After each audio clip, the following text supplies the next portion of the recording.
I'm going to read this parable in Luke 13, and it's from verse 6. So it says, "Then he told this parable. A man had a fig tree growing in his vineyard, and he went to look for fruit on it, but did not find any. So he said to the man, 'Who took care of the vineyard? For 3 years now I've been coming to look for fruit on this fig tree, and haven't found any. Cut it down. Why should it use up the soil?' 'Sir,' the man replied, 'leave it alone for 1 more year, and I'll dig round it and fertilize it. If it bears fruit next year, if it bears fruit next year, fine. If not, then cut it down.'" So all through the Bible, the fig tree is one that represents faith and the fruits and everything like that. So when we live a life that Jesus wants us to live by, which is, bearing that fruit, of love and kindness for other people, and obviously, sticking to, the commandments and everything. And when we do that, to bear those fruits and to share it with other people, he doesn't want us to be kind of like, you know what, I accept Jesus, that's it, and I'm going to carry on the lifestyle I'm doing. It's all right. I'm not going to share the gospel. I'm not going to really make any effort whatsoever.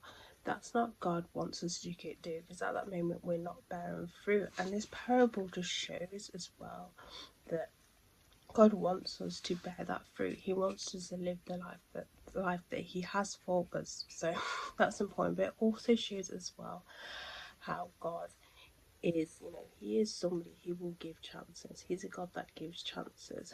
But, when he gives chances, it's really important that you don't take advantage of these chances, because you're taking advantage of God's love for us. And he has a limit, guys. He has a limit. Like, I've said this multiple times, he's not stupid. He is not stupid.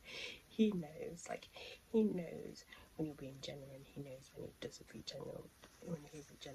But the main point is that when we live the life of Christ, it's important to show that and to bear the fruits. It's really important, because there's no point otherwise. Like, what is the point of saying, yeah, Jesus is, he's glory, he's all glory and everything like that, stuff like that, but not actually living to his will and just doing whatever you want, not sharing that goodness with other people as well, and just still having that life that you had, that you've always had, which maybe like bitterness, hatefulness. Like, that's not what he wants. He wants us to be that beacon of light. So when people look at us, they'll be like, oh, this person is clearly, a child of God. They clearly care about other people.